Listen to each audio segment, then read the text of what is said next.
ओम मुनित्रयं नमस्कृत्य सूक्तिः परिभाव्य च वैयाकरणसिद्धान्तकौमुदीं विरच्यते। नमः सर्वेभ्यः श्रोतृभ्यः। अस्माभिः गतपाठे यत् पठितं तद् एकवारं स्मरामः। वयं वैयाकरणसिद्धान्तकौमुदी इत्याख्यस्य ग्रन्थस्य स्त्रीप्रत्ययप्रकरणं पठन्तः स्मः। प्रकरणस्यास्य अस्माकं क्रमे तत्र 15 पाठः गतपाठः प्रवृत्तः। अस्मिन् 15 पाठे टिड्ढाणैन्द्वयसरितघ्नैमात्रचितयप्ठक्टैङ्कैङ्कुरपः इति सूत्रस्थः विचारः अस्माभिः कृतः, क्रियमाणश्च वर्तते। तत्र आदौ तावत् तित् प्रत्ययान्तस्य उदाहरणं दृष्टं। कुरुचरी चरेष्टः इति कुरु इति अधिकरणे उपपदे सति, कुरुषु इति अधिकरणे उपपदे सति चरधातोः टप् प्रत्ययः भवति, कुरुचरी इति सिद्ध्यति इति पठितम्। तदनन्तरं नदट् इति टित् प्रातिपदिकं यद्भवति ततः अपि स्त्रीत्वविवक्षायां टाप् भवति इति अस्माभिः क्षन्तव्यं, ङीप् भवति इति पठितम्। अतः नदी इति रूपं सिद्धम्। तत्र अनुपसर्जनात् इति अधिकारवशात् उपसर्जनः यदि उपसर्जनभूतं यदि तत् टिदन्तं तर्हि तु ङीप् न भवति, अतः टाबेव भवति। बहुकुरुचरा इत्यत्र बहुव्रीहेः कारणात् अन्यपदार्थप्रधानत्वात् बहुकुरुचर इत्यत्र कुरुचर इति टिदन्तस्य उपसर्जनत्वं भवति, गौणत्वं भवति, अनुपसर्जनत्वं न भवति, अर्थात् मुख्यत्वं न भवति इति कृत्वा तस्मात् ङीप् प्रत्ययः न भवति, टाबेव भवति इति पठितम्। तदनन्तरं विशिष्टः कश्चन विचारः आरब्धः। वक्ष्यमाणा इत्यत्र टित्वात् उगितत्वाच्च ङीप् प्राप्तः इति। तत्र लृटः स्थाने शानच् विधीयते। समग्रापि रूपसिद्धिः अस्माभिः वक्ष्यमाणा इत्यस्य दृष्टैव। तत्र लृट् इत्यस्य स्थाने लृट् इति यः लकारः तस्य स्थाने शानच् विधीयते। तस्य च नाम शानजान्तं रूपं भवति वक्ष्यमाण इति। ततः ङीप् भवतु वा टाप् भवतु वा इति शङ्कायाम् उपस्थितायां तत्र लृटि विद्यमानः ऋद्धर्मः टिद्धर्मश्च शानचि प्रविष्टः भवति। अतः ऋद्धर्मम् आदाय उगितश्च इत्यनेन ङीप् प्राप्तः भवति, टिद्धर्मम् आदाय टिड्ढाणैन्द्वयसजित्यनेन ङीप् प्राप्तः भवति, वक्ष्यमाणी इति रूपं स्यात्। तत्रैव मध्ये अस्माभिः विशिष्टः विचारः कः पठितः इति चेत् अनुबन्धकार्ये अनलुविधौ इति निषेधः न प्रवर्तते इति सिद्धान्तः कश्चन तत्र ज्ञातः। अनुबन्धकार्ये अपि नाम अनुबन्धकार्ये अनल्विधौ इति निषेधः न प्रवर्तते, तत्र नल्यपि इति निषेधः ज्ञापकः भवति। एवं खलु। अतः स्थानिवद्भावः तत्र भवत्येव। अल्विधिः अस्ति चेदपि स्थानिवद्भावः भवत्येव। अतः स्थानिवद्भावेन तत्र यथा ल्यपि किद्धर्मम् आश्रित्य प्राप्यमाणस्य घुमास्थाकापाजाहति इत्यनेन ईत्वस्य निवारणं प्रदाय इत्यादिषु क्रियते। तत्र तु प्रयोजनमस्ति, परन्तु प्रकृते तु तत्र यः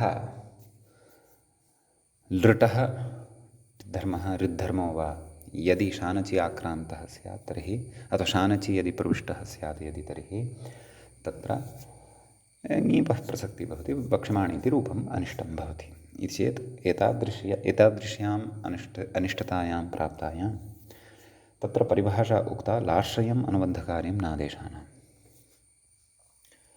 नाम अनुबन्धकार्ये अनल्विधौ इति निषेधः न प्रवर्तते इति सत्यं। नाम तत्र स्थानिवद्भावः भवति, परन्तु लाश्रयम् अनुबन्धकार्यं यद्वर्तते तत्तु आदेशानां न भवति, नाम लादेशानां न भवति इति भावः, एवं खलु। अतः तत्र लृट् इत्यत्र यत् ऋद् वर्तते, ऋ वर्तते अथवा ट वर्तते इति संज्ञकः, तदाश्रित्य यत् कार्यं वर्तते तत् कार्यं तेषां तत्र आदेशानां स्थाने न भवति इति भावः। नाम लकारस्य ये आदेशाः विहिताः भवन्ति तेषां स्थाने न भवन्ति, ये आदेशाः विहिताः भवन्ति तेभ्यः अनुबन्धकार्याणि न भवन्ति इति भावः। अनुबन्धकार्यं किम्?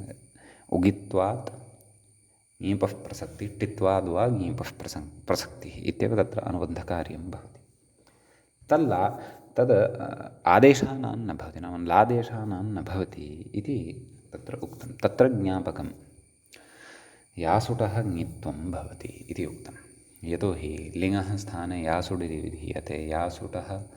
यासुट् इति आगमः वर्तते, स च लिङः यः आदेशः तिप् इति तस्य अवयवत्वेन तिष्ठति। यदागमास्तद्गुणीभूतास्तद्ग्रहणेन गृह्यन्ते इति तस्य अवयवत्वेन तिष्ठति इति कृत्वा तत्र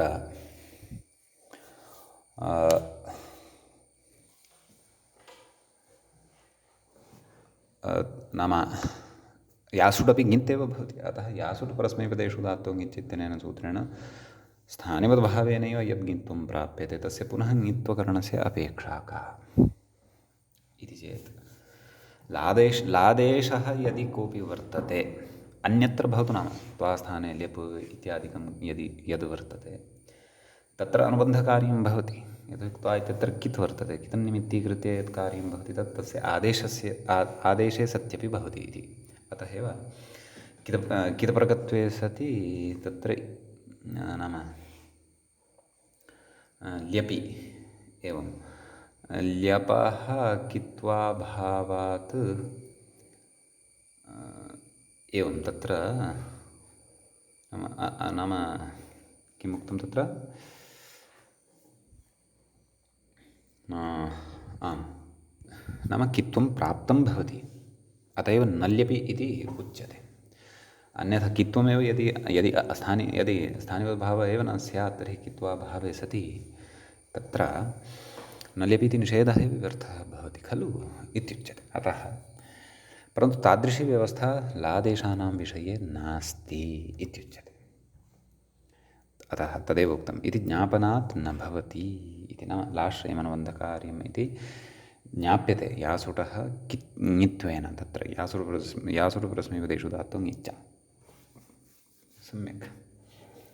अतः तत्र स्थानिवद्भावेन अनुबन्धकार्यं यत् प्राप्यमाणमासीत् आदेशस्यापि तन्न भवति। अनया परिभाषया निषेधः क्रियते। निषेधः जातः अथवा कृतः इति कृत्वा तत्र अधुना ङीपः प्रसक्तिः न भवति, अपि तु टापः एव प्रसक्तिः भवति। टाप् प्रवृत्तः यदि तर्हि वक्ष्यमाणा इति रूपं तत्र सिद्धं भवति। सम्यक्। तदनन्तरम् अग्रे अस्माभिः अधुना पठनीयं वर्तते। गतपाठस्य अन्ते व्याख्यायाः पङ्क्तयः इत्थम् आसन्, ताः अपि पठामः।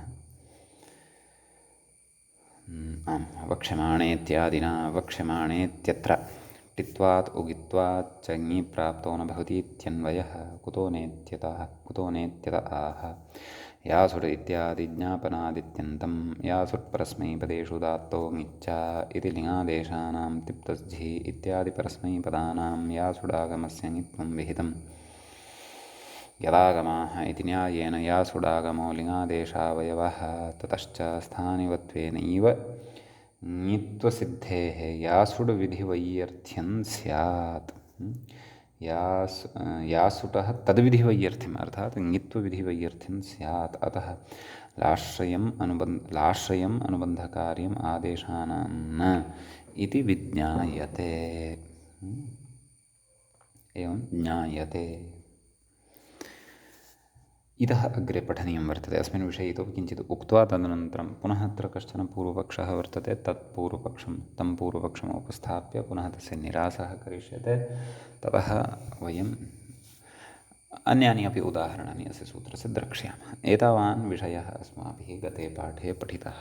अयञ्च अधुना अस्माकं नाम प्रवृत्तः पाठः 15 पाठः आसीत्। अधुना तावत् स्त्रीप्रत्ययप्रकरणस्यास्य अस्माकं क्रमे 16 एषः पाठः आरब्धो भवति। सम्यक्। आं तर्हि तत्र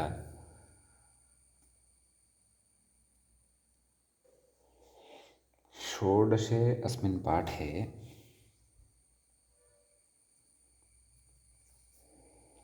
अग्रे अनुसरामः। व्याख्यानं कथयति ततश्च वक्ष्यमाणा इत्यत्र लृडादेशस्य शानचः नाम वक्ष्यमाणा इति प्रयोगे लृडादेशः यः शानच् तस्य टिदुगित्कार्ये नाम टित्कारे उगित्कार्ये च ङीपि कर्तव्ये नाम ङीप् कर्तव्यः यदि भवति तर्हि स्थानिवत्वाभावान् न ङीबित्यर्थः। तत्र स्थानिवद्भावः एव न भवति लाश्रयमनुबन्धकार्यम्नादेशानाम् इति वचनात्।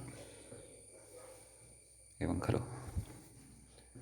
अतः तदेव तत्र स्थानिवद्भावेन टित्वम् अथवा उगित्वं शानचः नायाति इति कृत्वा तन्निमित्तीकृत्य तत्र ङीप् इति प्रत्ययोऽपि न भवति। अतः रक्षिताः वक्ष्यमाणा इत्येव तत्र प्रयोगः भवति इति अत्र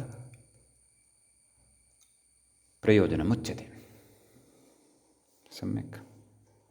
अग्रे कथयति ननु इदानीं पुनः अत्र कश्चन विचारः अस्ति। एतत् सम्बद्धः एव विचारः परन्तु अत्रैव पुनः पूर्वपक्षः अस्ति। ततश्च तस्य समाधानमपि वक्ष्यते। कथयति ननु लाश्रयमनुबन्धकार्यं आदेशानां न इति ज्ञापने अपि ब्रूतात् इत्यत्र एवं ज्ञाप्यते चेदपि प्रयोगः वर्तते कः ब्रूतात्। तत्र ब्रू इति धातुः भवति। तस्मात् लोट् लकारस्य प्रथमपुरुषस्य अथवा मध्यमपुरुषस्य एकवचनमिदं भवति। एवं खलु कथयति इति ज्ञापने ब्रूतात् इत्यत्र ब्रुव ईट् पितः विधीयमानः ईडागमः दुर्वारः इति। तत्र ब्रुव ईट् इत्यस्य सूत्रस्य अर्थः ज्ञेयः भवति। किमुच्यते साप्तमिकमिदं सूत्रं भवति। तेन उच्यते ब्रुवः परस्य हलादेः पितः ईट् स्यात् इत्युच्यते। नाम ब्रू एतस्मात् परतः हलादिः पित् यः वर्तते तस्य ईडागमः भवति। अतः ब्रवीति इति रूपं साध्यते। ब्रू ईति खलु धातोः गुणः अवादेशः ब्र अव ईति ब्रवीति इति रूपं भवति। एवं खलु इति ईत्वं विधीयते केन ब्रुव ईट् इत्यनेन। सम्यक्। तदेव कथयति नाम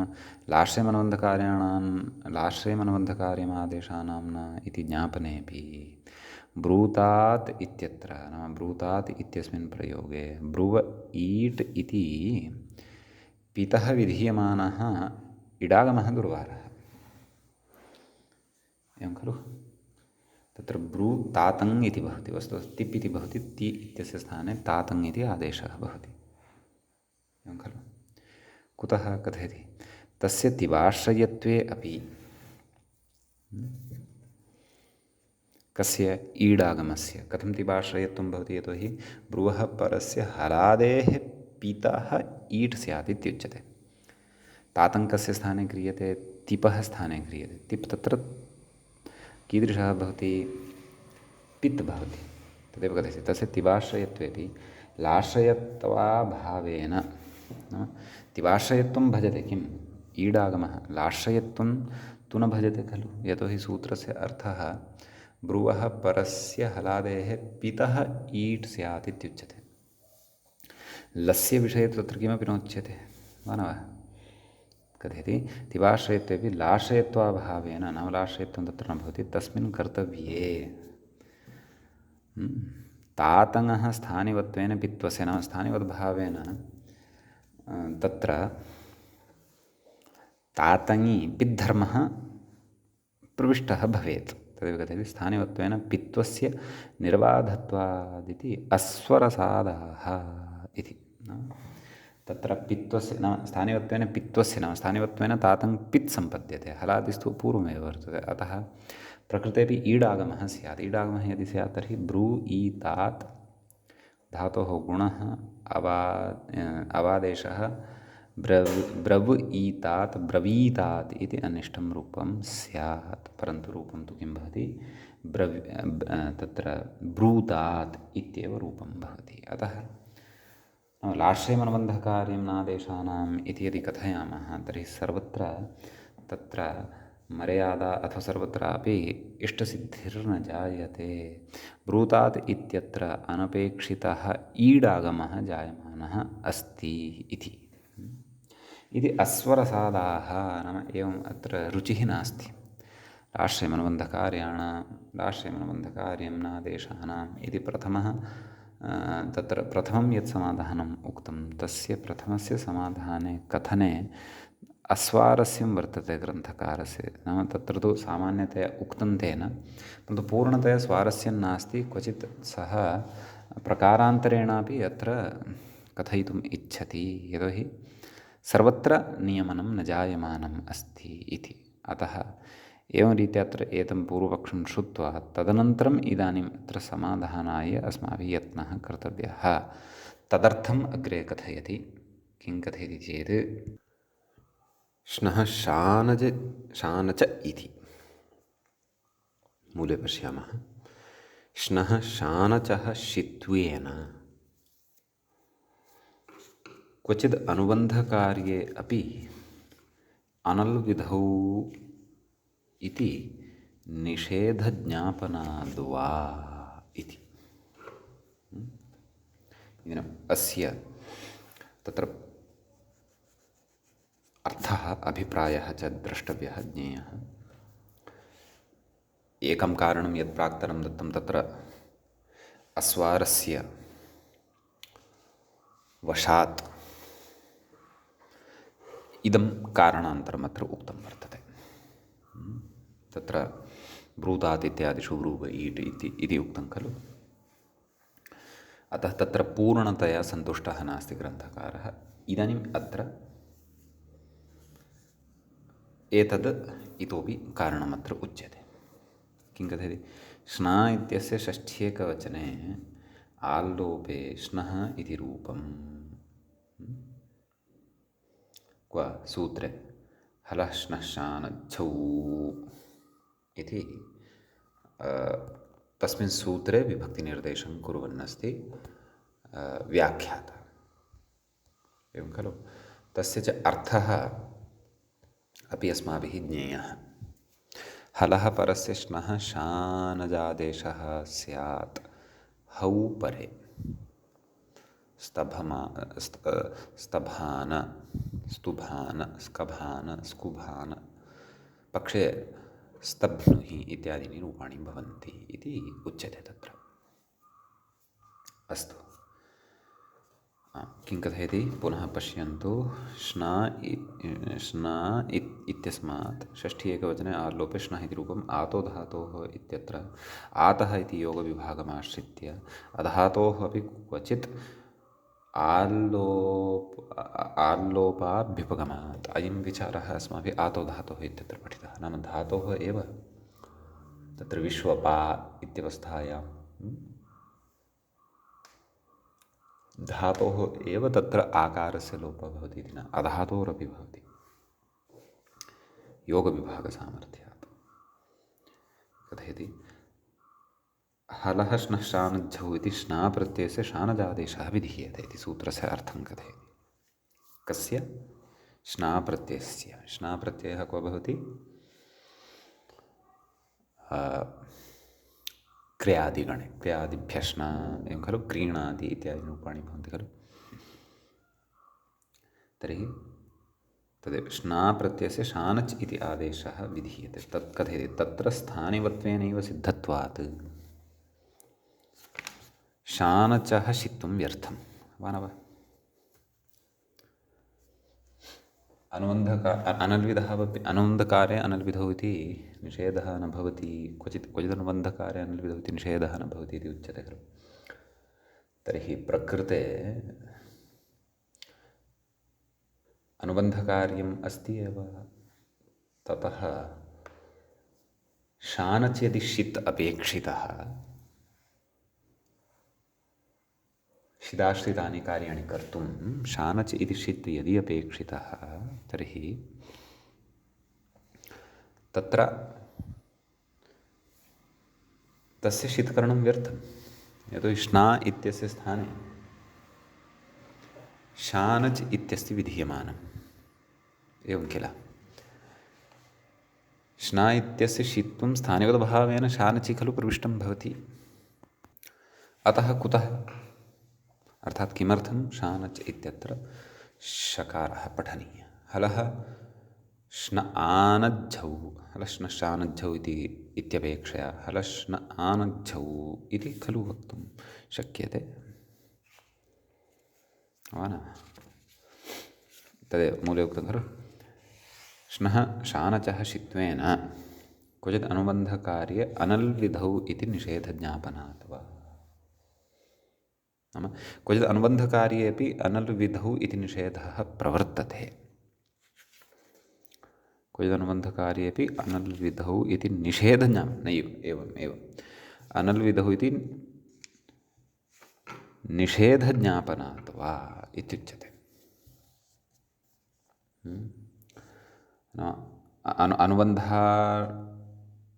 अनुबन्धाश्रयं यत् कार्यं वर्तते तस्य कार्यस्य कर्तव्यतायां क्वचित् अनल्विधौ इति तत्र उक्तं खलु स्थानिवदादेशो अनल्विधौ। स्थानिवद्भावस्य निषेधः जायते इति। अतः प्रकृते तथैव खलु जायते क्वचित् इति कृत्वा। प्रकृते नाम वक्ष्यमाणा इत्यत्र विचारः प्रचलति। इत्यत्र सर्वत्र न क्वचित्। अतः प्रकृते तत्र स्थानिवद्भावेन टिद्धर्मः उगिद्धर्मो वा शानचि न प्रविशति। तस्मात् तदाश्रितः उगितश्च अथवा टिड्ढाण इति ङीपपि न भवति इति भावः।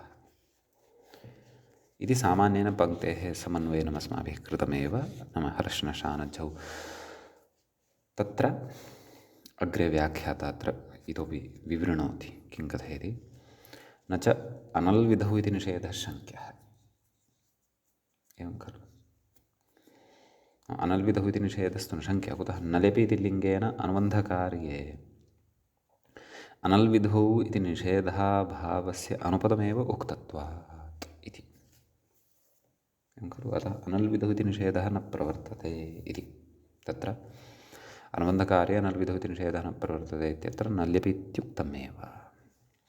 लिङ्गं ज्ञापकं तस्य व्याख्या अस्माभिः पूर्वं विस्तरेण दृष्टैव। अग्रे कथयति एवञ्च क्वचित् अनुबन्धकार्येऽपि अनल्विधौ इति निषेधप्रवृत्तिर्विज्ञायते। क्वचित् न तु सर्वत्र।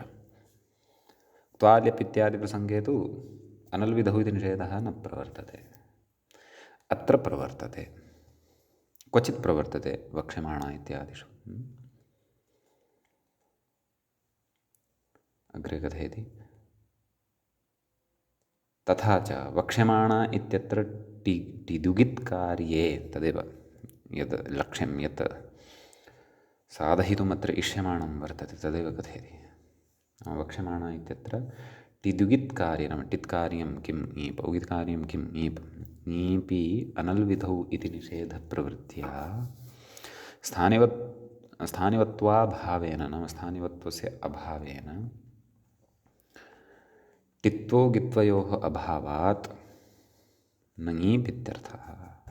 टित्वस्य उगित्वस्य च अभावात् प्रकृते ङीप् न भवति इति। इति भावः अस्ति मूले उक्तायाः पङ्क्तेः। सम्यक्। इतः अग्रे तत्र मूले अनुक्तमपि कञ्चन विचारं प्रतिपादयति। किं कथयति इति चेत् वस्तुतस्तु इत्यतः पठनीयम्। इतः अग्रे वस्तुतस्तु इत्यतः अग्रे यः विचारः तत्र ग्रन्थकारेण प्रतिपादितस्य सिद्धान्तस्य खण्डनम् अस्ति। नाम वक्ष्यमाणा इति न, अत्र ङीबेव युज्यते, वक्ष्यमाणी इत्येव भवतु इति उच्यमानं वर्तते। अस्तु पठामः। यद्यपि मूले अयं विचारः नास्ति, दीक्षितस्य मतम् अस्माभिः ज्ञातम्, इदानीम् एतं मतमपि पश्यामः। कथयति वस्तुतस्तु लाश्रयमनुबन्धकार्यं नादेशानाम् इत्यत्र यासुटः ङित्तं न ज्ञापकम्। इत्यत्र यासुटः ङित्तं ज्ञापकं न भवति। कुतः? तस्य तिप्सिप् मिबर्थत्वात्। यासुटः ङित्तं तिप्सिप् मिबर्थं भवति। कुतः कथयति? न हि लिङादेशत्वेऽपि तिप्सिप् मिपां ङित्त्वं स्थानिवत्वलभ्यं।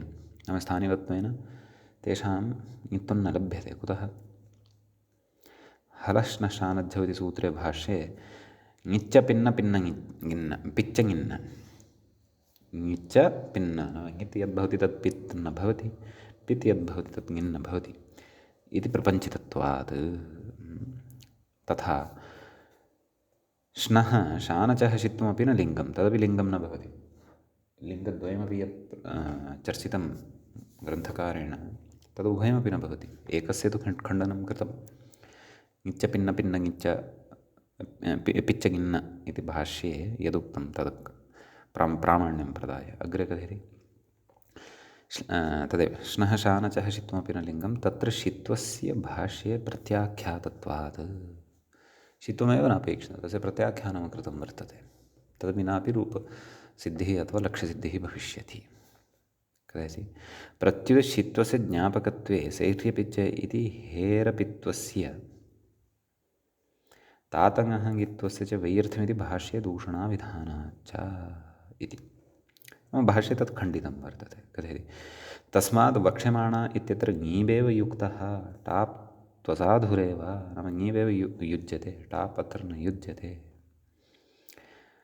अजादित्वा टाप् इति वा कथञ्चित् समाधेयमित्यास्थां तावत्। नाम अत्र अजादित्वा टावेव वक्तव्यः वक्ष्य। नाम यदि अयमेव प्रयोगः अपेक्षितः इति यदि आग्रहः वर्तते तर्हि अजादिगणे अस्यापि शब्दस्य अन्तर्भावं कृत्वा वक्ष्यमाण इत्यस्यापि ततः टाप् इति कथञ्चित् वक्तव्यः। यद्युक्तिद्वयं मूले प्रदत्तं वर्तते तत्तु न युज्यते। तत्र भाष्ये विरोधः एव दृश्यते इति दीक्षितस्य खण्डनम्। तथापि वक्ष्यमाणा इत्येव प्रयोगः साधनीयः, वक्ष्यमाणी न भवत्येव केनचन शिष्टस्य भवता प्रयोगः दृष्टः, तर्हि अजादिगणे अन्तर्भावं करोतु। एवं प्रकारेण ज्ञापकान् तत्र प्रदाय लिङ्गानि उक्त्वा भाष्यविरुद्धं सिद्धान्तं मा प्रतिपादयतु भवान् इति व्याख्याता ग्रन्थकारं शिक्षयते। एवं खलु इति सैद्धान्तिकः कश्चन विचारः अत्र भवति। आम्, अधुना तत्र ढाणादीनाम् उदाहरणानि अग्रे उच्यन्ते। एतावता अस्माभिः पूर्वं कुरुचरी नदी इति टित्वात् ङीपः उदाहरणद्वयं दृष्टम्। इदानीं तदेव ढाणाद्यन्तेभ्योऽपि ङीप्रत्ययः भवति, तस्य उदाहरणानि अग्रे उच्यमानानि वर्तन्ते।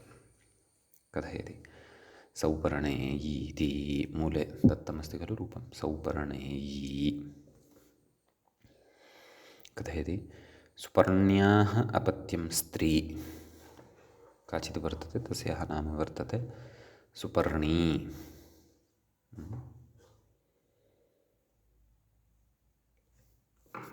कथयति इत्यर्थे स्त्रीभ्यो ढक् इति ढकी एवं खलु अपत्यर्थे ढक् प्रत्यय का स्थितिः जाता सुपर्णी ढक् ढकः ढ अवशिष्यते सुपर्णी ढ आयनेयिनीः इति ए आदेशः आयनेयिनीयः फडकजकां प्रत्ययादिनमित्यनेन ए इति आदेशो भवति सुपर्ण एय आ ढकारोत्तरवर्ती अकारस्तु तथैव तिष्ठति खलु अपि च यस्य चेति इकारलोपः सुपर्ण एय किति च इति आदिवृद्धिः सु इत्यत्र यः उकारः वर्तते तस्य औकारः भवति सौपर्ण एय कथयति सौपर्णेय शब्दात् ङीप् सौपर्णेय इत्यस्मात् शब्दात् ङीप् प्रत्ययो भवति इति सम्यक् यस्य च इत्यकारलोपः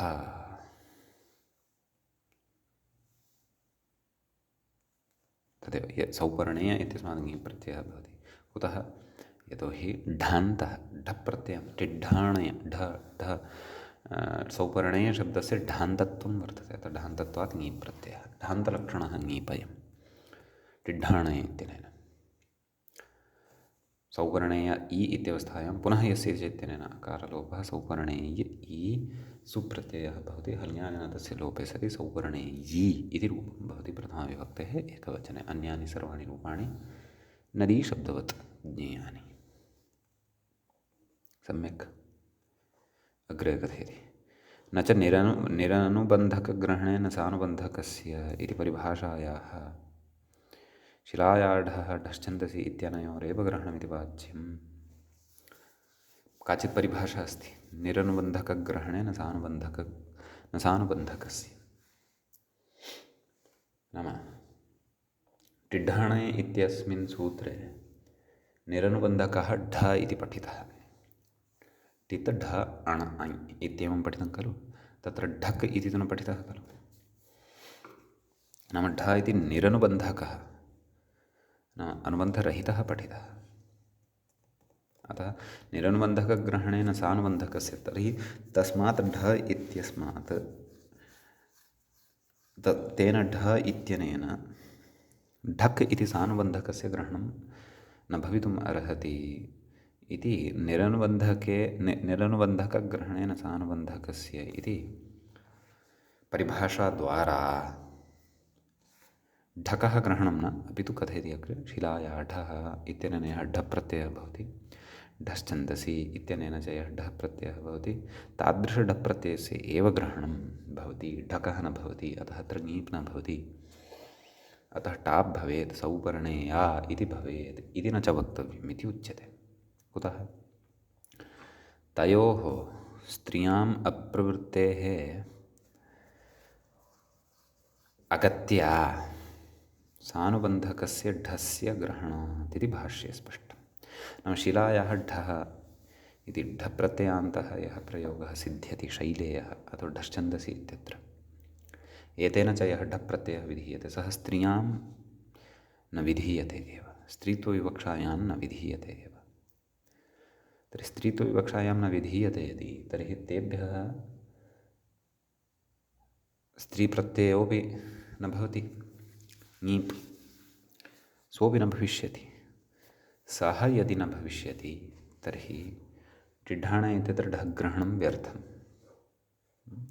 अतः सानुबन्धकस्य तदेव कथ्यते स्त्रियाम् अप्रवृत्तेः अगत्या नाम अनन्यगतिकतया प्रकृते सानुबन्धकस्य ढस्य ग्रहणं कर्तव्यम् इति अहं न कथयामि इति भाष्यकारः कथयति इति कथयति व्याख्याता इति भाष्ये स्पष्टम् इति वचनेन सम्यक् इदानीम् अग्रे अण्णन्तलक्षणङीपम् उदाहरति टित् ढ अण एवं किल तत्र ऐन्द्री इति मूले पश्यन्तु रूपम् ऐन्द्री इत्यस्ति खलु कथयति इन्द्रो देवता अस्याः आमीक्षायाः इति विग्रहः सम्यक्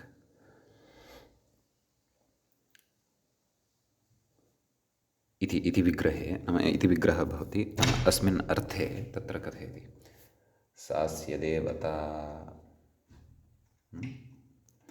इति अणि नाम सा अस्य देवता इत्येतस्मिन् अर्थे अणप्रत्ययः भवति। अतः इन्द्र अ यस्येति च इत्यकारलोपः इन्द्र द्र इत्यत्र यः अकारः अस्ति तस्य लोपः भवति। इन्द्र अ आदिवृद्धिः ई स्थाने ऐ ऐन्द्र अ ऐन्द्र ऐन्द्रशब्दात् ङीप् ऐन्द्र ई यस्येति च इत्यकारलोपः तदेव अण्णन्तम् ऐन्द्र इति अस्ति इति कृत्वा ङीप् भवति पुनः अकारलोपः भवति ऐन्द्र ई ऐन्द्री इति रूपं भवति। अग्रे कथयति इन्द्रस्य इयम् इति वा विग्रहः नाम एवमपि विग्रहः कर्तुं शक्यते। तथा चेत् सूत्रान्तरेण अण् भविष्यति केन तस्येदम् इत्यण् कथयन्नस्ति। सम्यक् इति अण्णन्तलक्षणङीपः उदाहरणम्। अधुना तत्र आम् किमिति मुच्यते चेत् अञन्तलक्षणङीपः उदाहरणं पश्यामः। औत्सीति इत्यस्ति। आदौ उत्सशब्दस्य अर्थं कथयति। उत्सः प्रसर्वणं वारि इत्यमरः अमरकोशे एवमुच्यते। कथयति ऋषिविशेषो वा उत्सः इति। ऋषिविशेषस्यापि नाम उत्सः इति भवति। वारि इत्यादयः अर्थाः अपि सन्ति प्रसर्वणम् इत्यपि। कथयति उत्सस्य इयमिति विग्रहः एवं विगृह्यते। उत्सादिभ्यो इत्यनेन ऐ इति प्रत्ययः भवति। अग्रे तद्धितेषु अस्माभिः पठिष्यते इदम्। अतः उत्स ऐ आदिवृद्धि औत्स अ यसेज् इति ङीप् यसेज् इत्यनेन औत्स इत्यत्र सकारोत्तरवर्तीयः अकारः तस्य लोपः भवति। औत्स इ औत्सी सुप्रत्ययः तस्य हल्यायन लोपः भवति। औत्सी इति रूपं तत्र सिद्ध्यति। सम्यक् ततः अग्रे कथयति उत्सस्य अपत्यं स्त्री औत्सी इति तु नोदाहरणं नाम तथा उदाहरणं न भवति। कथयति जातेः इत्यनुवृत्तौ शारङ्गरवाज्ञयो ङीन् इत्येव सिद्धेः तत्र तु ङीना एव सिद्धिः भवति। गोत्रञ्च चरणैः सह इति अपत्यप्रत्ययान्तस्य जातित्वादित्यलम्। अग्रे पठिष्यते जातेर्स्त्रीविषयादयो पदात् इत्यत्र अपत्यप्रत्ययान्तस्य जातित्वं भवति इति गोत्रञ्च चरणैः सह इत्यत्र वक्ष्यते। अतः उत्सस्य अपत्यं स्त्री इत्येतस्मिन् अर्थे टिड्ढाणे इत्यनेन ङीप् न अपि तु शारङ्गरवाज्ञयो ङीन् इत्यनेन ङीन् भवति इति भावः। एवं खलु। अस्तु इति अयन्तलक्षणङीपः उदाहरणम् अस्माभिः दृष्टम्। अधुना किमस्ति अग्रे टिड्ढाणै द्वयसच् द्वयसजन्तलक्षणस्य उदाहरणम् अधुना पश्यामः। द्वयसज् दघ्नै मात्रच् त्रयाणामपि युगपत् उदाहरणानि व्याख्यात्रा इङ्गितीक्रियमाणानि वर्तन्ते। उरुद्वयसि उरुदघ्नी उरुमात्री ऊरुद्वयसि ऊरुदघ्नी ऊरुमात्री इत्यस्ति। कथयति ऊरू प्रमाणम् अस्याः इति विग्रहः। ऊरुद्वयम् इत्यर्थः ऊरू प्रमाणम् अस्याः इति विग्रहः। कथयति प्रमाणे द्वयसजदघ्नै मात्रचः अग्रे पठिष्यते तद्धितेषु एव। प्रमाणे गम्यमाने ऊरु इति शब्दात् द्वयसच् इति प्रत्ययः दघ्नच् इति प्रत्ययः मात्रच् इति प्रत्ययश्च एते त्रयः अपि टिड्ढाणे द्वयसच् दघ्नै मात्रच् द्वयसच् दघ्नै मात्रच् इत्यत्र पठिताः। अतः एतदन्तेभ्यः अपि स्त्रियां ङीप् इति प्रत्ययो भवति इति भावः। तदेव कथयति ङीप् नाम ङीप् भवति। अतः ऊरुद्वयसच् इत्यस्य द्वयस इति अवशिष्यते। ऊरुद्वयस दघ्नच् इत्यस्य दघ्न इति अवशिष्यते। ऊरुदघ्न ऊरु मात्रचित्ते से मात्रा इति अवशिष्यते। चितः एते प्रत्ययाः चित्करणस्य तु स्वरे प्रयोजनं भवति। अतः ऊरुद्वयसा इ, ऊरुदघ्न इ, ऊरुमात्रा इ इत्यत्र सर्वत्रापि यस्य इति चित्तेन इ इत्यतः पूर्वं विद्यमानस्य प्रत्ययस्य अन्ते विद्यमानस्य अकारस्य लोपः। ऊरुद्वयस् इ, ऊरुद्वयसि, ऊरुदघ्न इ, ऊरुदघ्नी, ऊरुमातृ इ, ऊरुमात्री।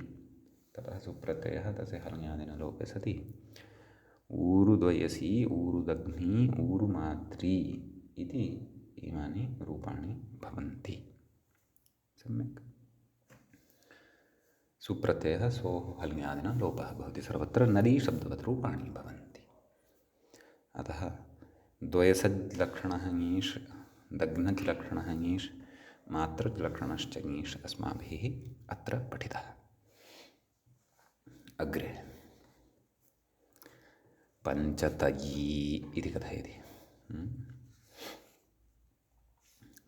तयबन्तलक्षणङीष् भवति। व्याख्याता कथयति पञ्च अवयवाः यस्याः इति विग्रहः, एवं रीत्या विग्रहः क्रियते। तदेव पञ्चन इति शब्दात् पञ्च अवयवाः इत्येतस्मिन् अर्थे संख्याया अवयवे तयप् इदमपि तद्धितेषु पठिष्यते। तेन तयप् प्रत्ययः भवति। तयपः तय इति अवशिष्यते।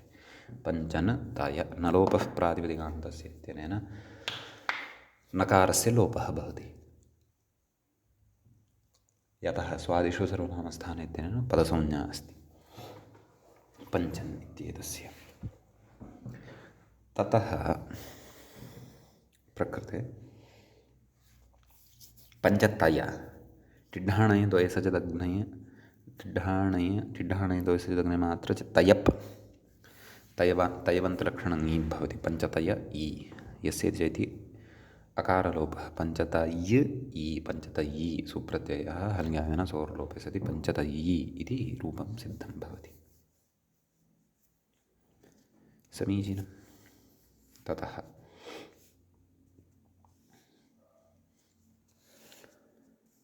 अग्रे आक्षिकी इदं तयप् ठक् ठगन्तलक्षणङीष् तयप् ठक् ठञ् कञ् कोरपः एवं सन्ति खलु। अतः ठक् ठगन्तस्य उदाहरणं कथयति अक्षैर्दीव्यति इति विग्रहः। एवं रीत्या विग्रहः क्रियते। कथयति तेन दीव्यति खनति जयति जितमिति ठक्। अग्रे तद्धितेषु पठिष्यते अयं ठक् अस्माभिः। सम्यक्। अक्ष ठक् ठकः ठ इति अवशिष्यते। कथयति आदिवृद्धि आक्ष ठ ठस्येकः ठ स्थाने इक इति आदेशः। आक्ष इक अकारस्य लोपः भवति। यस्येति चैत्यनेन आक्ष इक आक्षिक। ततः आक्षिकशब्दात् ङीप् इत्युच्यते। आक्षिक इ ककारोत्तरवर्ती यः अकारः तस्य लोपः भवति। आक्षिकी इति रूपं सिद्धं भवति। तद् यस्य चैत्यनेन अकारस्य लोपः उक्तः एव आक्षिकी इति ठगन्तलक्षणङीषस्य ङीषः उदाहरणम्। अग्रे कः प्रत्ययः अस्ति ठक् ठञ् ठञ् अस्ति खलु। इदानीं ठञ् ठञन्तलक्षणङीषः उदाहरणमस्ति। किं तद् लावणिकी इति। तत्र कथयति लवणं पण्यम् अस्याः इति विग्रहः। तदस्य पण्यम् इति अधिकारे सूत्रं पठितं। किं लवणाठञ् लवणशब्दात् ठञ् इति प्रत्ययः भवति। कथयति ठस्येकः नाम ठ स्थाने इकादेशः। लवण इक आदिवृद्धिः तद्धितेषु चामादेः इत्यनेन लकारोत्तरवर्ती यः अकारः तस्य वृद्धिः जायते। आ इति वर्णः भवति। लावण इक यस्येति चैत्यनेन लावण इति णकारोत्तरवर्ती यः अकारः तस्य लोपः भवति। लावणिक लावणिक कथयति लावणिकशब्दात् ङीप् ककारोत्तरवर्ती यः अकारः तस्य लोपः भवति। लावणिकी तस्य तदेव यस्येति चैत्यनेन लोपः भवति। अतः द्विः रूपसिद्धौ यस्येति चैति प्रवर्तते। सम्यक्। ततः कथयति ठेत्येव सिद्धे ठक् ठञ् एवं खलु। ठक् ठञ् इति कर्तव्यापेक्षया ठ इत्येव ग्रहणं कर्तव्यमासीत्। यत् ठकः अपि ठ अवशिष्यते, ठयः अपि ठ अवशिष्यते। तथापि किमर्थं पृथक् पृथक् ग्रहणं कृतम् इति चेत् कथयति ठेत्येव सिद्धे नाम ठ इत्येव सिद्धे ठक् ठयोः पृथक् ग्रहणं तु ठनो ञठस्य च व्यावृत्त्यर्थम्। ठनः अपि ठ अवशिष्यते, ञठः अपि ठ अवशिष्यते, परन्तु ठन्नन्तात् ङीप् नापेक्षितः। ङीप् न भवतु एतदर्थं द्वयोः पृथक् ग्रहणं कृतं। ङिठन्तादपि ङीप् न भवतु तदर्थं ठक् ठयोः पृथक् ग्रहणं कृतम्। अन्यथा ठ ग्रहणे कृते सति ठनः अपि ग्रहणं भवति स्म, ङीठः अपि ग्रहणं भवति स्म। तेन किं? तेन अत्रैव कथयति अग्रे दण्डः अस्य अस्ति इति दण्डिका अत इनि ठनौ एतेन ठन् प्रत्ययः भवति। अत्र दण्डशब्दात् ठ स्थाने इकादेशः दण्ड इक यस्य अकारलोपः दण्ड इक दण्डिका ततः ठयन्ताभावात् ठगन्ताभावात् च ङीप् न भवति, अपि तु अदन्तत्वात् टाब् एव भवति। दण्डिका इति रूपं सिद्धं भवति। अग्रे च कथयति ङीठः उदाहरणं प्रस्तौति। काश्यां भवा काशिका काश्यादिभ्यष्ठञ्ङिठौ इत्यनेन ङीठः प्रत्ययः भवति। ङीठा ङीठ इत्यस्यापि तदेव ठ इति अवशिष्यते। ठस्य एकः इति इक। यदि ठ ग्रहणमेव कृतं स्यात् तर्हि अस्य ङीठः अपि ग्रहणं ङीठस्यापि तत्र ग्रहणं भवति स्म। अतः तत्र काशीशब्दात् ठञ् प्रत्यये ङीठ इति प्रत्यये आदिवृद्धौ नैव आदिवृद्धेः तत्र प्रसङ्गः नास्ति। ङीठ इति प्रत्यये तस्य इकादेशे काश् ई लोपे च काश् इक काशिक तस्मात् ङी प्रत्ययः भवति स्म। काशिकी इति अनिष्टं रूपं भवति स्म। अपेक्षितं किं? काशिका तावन्तम् अपेक्षितम्। अतः ठ ग्रहणं न कृतं, परन्तु पृथक्तया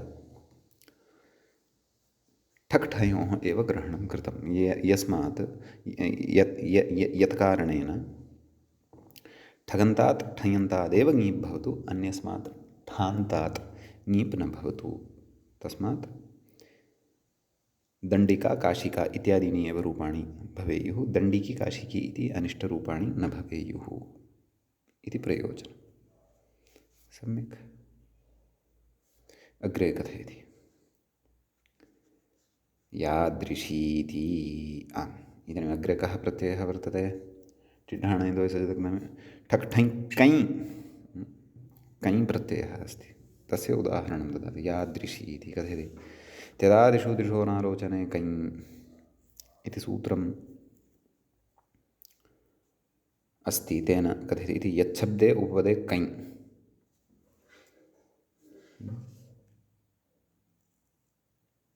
कञ् इति प्रत्ययः भवति। यच्छब्दे उपपदे दृशेः कञ् इत्यपि योजनीयम् अत्र। एवं खलु। दृश इति धातोः कञ् प्रत्ययः भवति इति भावः। अतः यद् दृश् कञ् काञः अ अवशिष्यते। आसर्वनाम्नः इति यच्छब्दस्य आकारः नाम यद् इत्यत्र यः दकारः अस्ति खलु तस्य स्थाने आकारः आगमिष्यति। इदं शब्दाधिकारप्रकरणे पठितम्। अतः य आ दृश् अ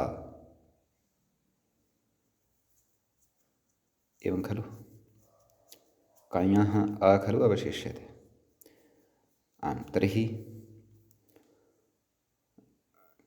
सवर्णदीर्घः यादृश यादृश इति जातं। यादृश इति शब्दः इदानीं यः सिद्धः सः कञ्यन्तः। अतः स्त्रीत्वविवक्षायां कञ्यन्तत्वात् टिड्ढाणयद्वयसुतग्नञ् मातृचतय पठक् ठञ् कञ् इति कञ्यन्तत्वात् ङीप् यादृश ई अग्रे गते यस्येति च नाम यादृश इत्यत्र षकारोत्तरवर्तिनः अकारस्य लोपः।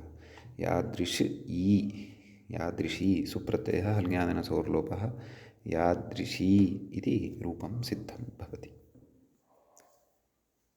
सम्यक्। ततः अग्रे आम्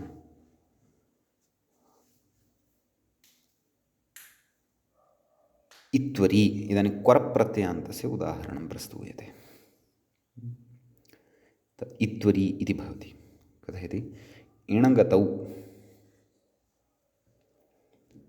इण्णषजिसर्तिभ्यः क्वरप् इति इ इति धातोः क्वरप् इति प्रत्ययः विधीयते। ककारस्य इति संज्ञा भवति, पकारस्यापि इति संज्ञा भवति, वर इति अवशिष्यते। सम्यक्। अतः कथयति ह्रस्वस्य पितिकृति तुक् स्थितिः का जाता ई वर ह्रस्वस्य पितिकृति तुक् इत्यनेन तुगागमः भवति। ईत् वर इत्वर तदेव कथयति इत्वरशब्दात् ङीपि इत्वरशब्दात् ङीप्। सम्यक्। ततः इत्वर ई इति भवति। अग्रे कथयति यस्येति च नाम इत्यनेन अकारलोपः भवति। इत्वर ई सुप्रत्ययः हल्ङ्यादिनसोर्लोपः इत्वरी इति रूपं सिद्धं भवति। सम्यक्। अग्रे कथयति क्वरप् इत्यस्य नाम अग्रिमायाः पङ्क्तेः अवतरणिकाम् अहं वदामि। क्वरप् इत्यस्य ग्रहणस्य अपेक्षा का? वर इत्येव उच्यताम्। वनवः वर इत्येव उच्यतां। वरग्रहणमेव क्रियतां। क्वरप् इति समग्रस्य प्रत्ययस्य ग्रहणस्य अपेक्षैव का इति चेत् तत्र कारणमस्ति। किं कारणं तत् कथयति अग्रे। स्थेषभासपिसकसो वर्ज् इति इत्यनेन वर्ज् इति प्रत्ययः विधीयते। कथयति इति वरचो व्यावृत्तये ककारानुबन्धग्रहणम् इति। नाम वर्च प्रत्ययस्य व्यावृत्तिः भवतु, वर्च प्रत्ययस्य निवृत्तिः भवतु, एतदर्थं ककारानुबन्धस्य तत्र ग्रहणं कृतं वर्तते। अन्यथा स्थावरः ईश्वरः ईश्वर इति शब्दादपि ङीपि सति ईश्वरी इति रूपं स्यात्। तत्र ईश्वरस्य पत्नी एतस्मिन् अर्थे कदाचित् पुंयोगलक्षणः ङीष् स्यादपि, परन्तु प्रकृते तदभावे तु ईश्वरा इति अपेक्षितं, स्थावरा इति अपेक्षितं, भास्वरा इति अपेक्षितम्। अतः वरजन्तादपि ङीप् न भवतु, तदर्थं ककारानुबन्धग्रहणं क्वर्प् इति पठितं, वर्प् इति न पठितमिति भावः, अथवा वर इत्येव न पठितमिति भावः। सम्यक्। तदेव तत्र उदाहरत्यपि विन्यस्तमङ्गलमहौषधिरीश्वरायाः इति भारविणा कविना प्रयोगः कृतः दृश्यते, ईश्वरा। अतः अन्यथा तत्र वर इत्येव ग्रहणं क्रियेत यदि टिड्ढण इत्यत्र, तर्हि ङीप् स्यात्, ईश्वरी इति रूपं स्यात्, ईश्वरा इति अपेक्षितम् इति भावः। अग्रे च सैनमीश्वरा प्रदः इति वेदे, वेदे अपि ईश्वरा इति प्रयोगः श्रूयते इति। सा एनम् ईश्वरा प्रदः इति किमपि तत्र अन्वयः द्रष्टव्यः। वेदे क्व इत्यपि अन्वेषणीयम्। अस्तु। क्वरपि अन्यतरानुबन्धेन एव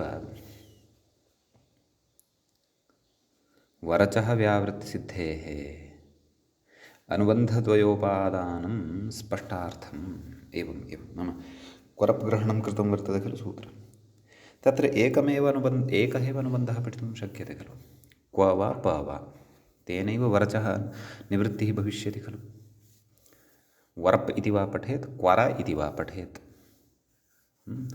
सिद्धे कथयति अनुबन्धद्वयोपादानं नाम अनुबन्धद्वयस्य उपादानं ग्रहणम् अर्थात् ककारस्यापि पकारस्यापि ग्रहणं स्पष्टार्थं स्पष्टप्रतिपत्त्यर्थमेव कृतं वर्तते इत्युच्यते तत्र ऋषिः स्वतन्त्रः एवं खलु अग्रे कथयति ईश्वरी तु ईश्वरी इति शब्दविषये कथयति ईश्वरी तु ईश्वरशब्दात् ईश्वरस्य स्त्रीति पुंयोगे ङीष् पुंयोगादाख्यायाम् इति अग्रे वक्ष्यते अथवा अश्नोतेः आशु कर्मणि वर्ड् च इति वर्डन्तात् टित्वात् ङीप् इति प्रायः वार्तिकम् अथवा औणादिकं किञ्चन सूत्रं तस्मात् वर्ट् प्रत्ययः कर्तव्यः तथा चेत् तथा वा तत्र ङीप् प्रत्ययः वक्तव्यः इति भावः यद्वा पुनः कथयति आतो मनिन् क्वनि वनि पश्चान्येभ्यो दृश्यते इति क्वनिपि वनिपि च वनो रच इति ङीब्रौ एवं खलु ईश धातोः वनप् इति विधेयः अन्येभ्यो दृश्यते इत्यनेन ईश् वन् तदनन्तरं ङीब्रौ नाम नकारस्य रत्वं ततः ङीप् ईश्वरी इति शब्दः तथा वा अत्र साधयितुं शक्यते इति भावः सम्यक् इति कश्चन विशेषः अत्र उदाहरणेषु पठितः इदानीम् अत्र काचित् परिभाषा पठ्यमाना वर्तते ताच्छीलिकेणेऽपि इत्यस्ति अष्टषष्ठी परिभाषा अथवा अष्टषष्टितमी परिभाषा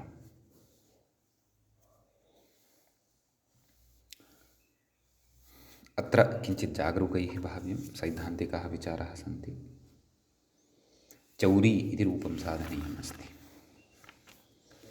कथं सिद्ध्यति कश्च तत्र पूर्वपक्षः सम्भवति इति द्रष्टव्यमस्ति कथयति तच्छीले भवस्ताच्छीलिकः न ताच्छीलिकेणेऽपि इत्यस्य अर्थं बोधयन् अस्ति तदर्थं मूलात् कथमत्र विग्रहपूर्वकम् अर्थः ज्ञेयः इति कथयति तच्छीले भवः ताच्छीलिकः तच्छीलार्थकः इति यावत् इति